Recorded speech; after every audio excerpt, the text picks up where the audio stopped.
tous. C'est ton atelier? Ça va bien? Oui. C'est ma boutique. On va voir qu'est-ce que tu nous proposes. C'est la boutique. Voilà. Alors, je vais suivre. Là, on a des petites calabasses pour mettre de l'ail, de l'oignon, une cuisine ou une pote. Là, on a plein de petits graines différents. Tout que des graines de Guyane magnifiques. Flamboyant, Maripa, Aguara, Mahon, Tobonita. Oh là là, c'est magique. Que des graines de Guyane. Et ça, c'est les attrape-rêves. Voilà. Attrape-rêves pour donner un peu de couleur, c'est de la lana, des tissus, avec des petites graines.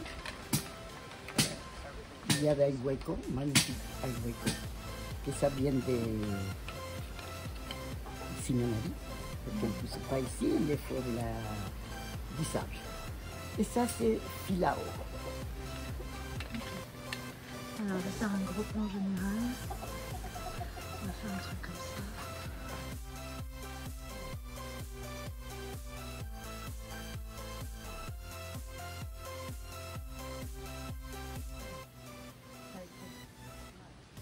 Ok. Alors, qu'est-ce que vous faites ici? Racontez-nous. Voilà, je suis ici en Guyane, je suis tombée à Broncos de la Guyane depuis que 53 ans maintenant. Et ici en Guyane, voilà, au début je faisais des empanadas, que c'est un plat national argentin, d'où je suis. Et après, je faisais des pizzas à Kourou. Et après, je suis venue à la forêt et j'ai plus voulu la quitter pour la paix, les animaux, l'harmonie, la beauté. Alors, je pensais qu'est-ce que je pourrais faire d'autre pour gagner de ma vie. Et comme il y a beaucoup de sable, et le sable donne des graines, j'ai décidé de faire, voilà, des choses en graines, des rideaux, chacaranda copaia, aïhueco, petite calabasse à bouteille et tous les autres infinités de graines qu'il y a ici en Guyane. Parce que la Guyane, c'est ça, c'est la forêt, c'est l'Amazonie, c'est la magie de la forêt. Alors voilà, je travaille les graines et ça me permet de vivre. Jamais je vais avoir un Mercedes-Benz, mais c'est pas grave, c'est pas important. Mais je peux vivre de ce qu'elle me donne, mes graines. Voilà. Je fais des mobiles, des animaux, des attrape-rêves, tout ce que mon imagination me donne pour faire des choses en graines de Guyane. D'accord. Et au niveau de votre atelier, vous avez plein d'outils, c'est plutôt mécanique ou électrique? Non, j'ai des personnes pour faire Avant, au début, je commençais à faire avec un petit truc comme ça, les Tournevis? Les trous de graines. D'accord. Mais c'était trop lourd. Et je me faisais mal parce que je souffre des mains. Je souffre d'une horrible maladie qui s'appelle arthrose déformante. Alors je me sers d'une perceuse. Ok, une perceuse, très bien. Et le fil, il vient d'où? Le fil, au début, je voulais faire tout naturel. Alors je prenais des petits fibres. Mais les clients n'étaient pas contents parce que c'est désintégré avec l'humidité et le temps. Alors, pour que les gens soient contents, je prends des fils, c'est moitié coton, moitié nylon. Voilà, c'est des fils que j'achète dans les magasins. D'accord. Ça tient, ça tient. Ça peut tenir 8 ans, 9 ans avant que ça commence à s'intégrer. Okay. Comme il y a des nylons dedans. Désolée, hein, je voudrais le faire naturel, mais c'est très bien. Voilà, c'est très bien. Ok. Il y a beaucoup de monde qui doit connaître. Qu'est-ce que c'est la fleur? Ça, c'est la fleur del balaro. Balaro, c'est ce qui ressemble à la banane, bananier d'ici, la feuille.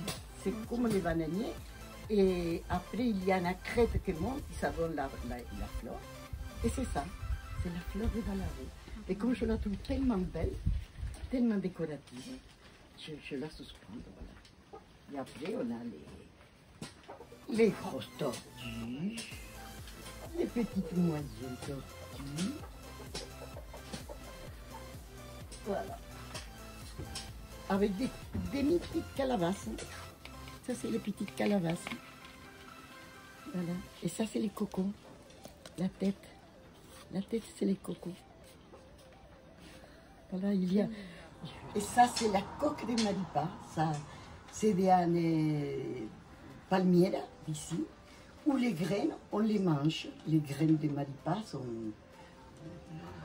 délicieuses, c'est sucré, c'est délicieux, parfumé, tout ça.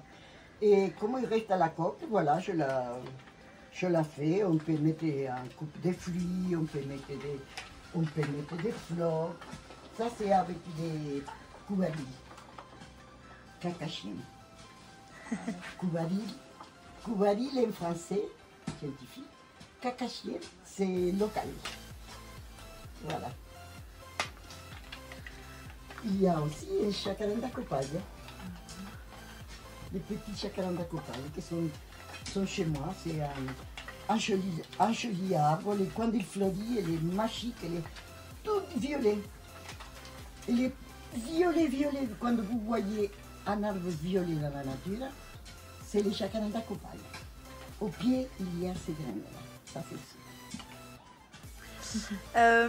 Pourquoi vous faites des animaux? Pourquoi je fais des animaux? Parce qu'il y a des cocos. Les cocos sont tellement jolis. Et de les voir déjà, je ne sais pas si c'est mon imagination, mais de les voir déjà, je vois les corps d'un éléphant, d'un chien, d'un chèvre. Et après, quand je arrive ici, ça, je le trouve à la plage. Quand je arrive ici, voilà, je mets des oreilles, des queues, des pattes, et ça transforme un chèvre, un cheval, un éléphant. Ça dépend. Ça c'est des chats. Les chats, c'est... Pourquoi je fais des animaux? En plus, la réponse, c'est parce que j'aime les animaux. J'aime les animaux, ils sont fidèles, ils vous donnent beaucoup d'amour. C'est une merveille d'avoir un chien, parce qu'il te rend de l'amour sans réfléchir à qu'est-ce que tu vas les donner derrière. Tu vois? C'est désintéressé. Voilà. J'aime les animaux. Tout. Super. Des pinots. Okay. C'est une grappe de broussailles que je l'ai transformée en poke pique.